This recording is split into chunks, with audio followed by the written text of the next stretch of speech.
حضرت سلیمان علیہ السلام کے دور میں ایک شخص نے ایک خوبصورت پرندہ خریدا۔ وہ جب چہچہاتا تو نہایت دل فریب اور خوش مزاج آواز سے وہ شخص بہت مسرور ہوتا، گویا اس پرندے کی آواز بہت ہی سریلی اور پیاری تھی۔ ایک دن اچانک اس پنجرے کے پاس اس کے جیسا ایک اور پرندہ آیا اور اپنی زبان میں کچھ باتیں کی اور چلا گیا۔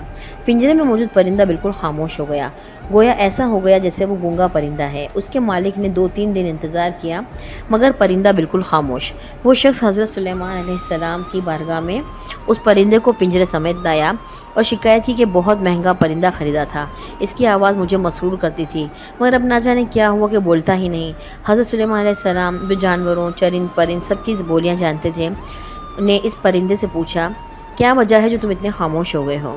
وہ پرندہ عرض گزار ہوا، اے اللہ کے برحق نبی، یہ شخص سمجھتا ہے میں خوش ہو کر چہچہاتا ہوں مگر حقیقت یہ ہے کہ میں دیگر آزاد پرندوں کو دیکھ کر روتا ہوں کہ ایک کاش میں بھی آزاد ہوتا تو کتنا اچھا ہوتا، مگر یہ میری زبان نہیں سمجھتا تو یہ خیال کرتا ہے جیسے میں بہت خوشی سے گنگنا رہا ہوں۔ پھر ایک دن میرا ایک ہم جنس میرے پاس آیا اور کہا کہ یہ شخص تیری زبان نہیں سمجھتا بلکہ سمجھتا ہے کہ تو بہت سریلی آواز کے ساتھ خوشی خوشی چہچہا رہا ہے۔ اگر تم اس کی قید سے آزاد ہونا چاہتے ہو تو رونا چھوڑ دو، بولنا فریاد کرنا بھی چھوڑ دو، اس پر تمہارے الفاظ اثر نہیں کرتے کیونکہ یہ تمہارے درد کو سمجھ ہی نہیں سکتا۔ بس پھر کیا تھا، میں تب سے خاموش ہو کر صبر کر رہا ہوں۔ حضرت سلیمان علیہ السلام نے اس شخص سے کہا کہ یہ پنجرا کھول دو اور اس کو آزاد کر دو کیونکہ یہ پنجرے میں کبھی نہیں بولے گا۔ اس شخص نے کہا، اگر اب یہ خاموشی رہا تو بلا وجہ اس کو رکھ کر میں کیا کروں گا؟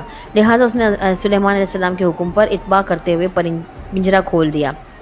وہ پرندہ فوراً اڑ کر درخت کی شاخ پر بیٹھا اور اس شخص کو دیکھ کر کچھ چہچہا کر اڑ گیا۔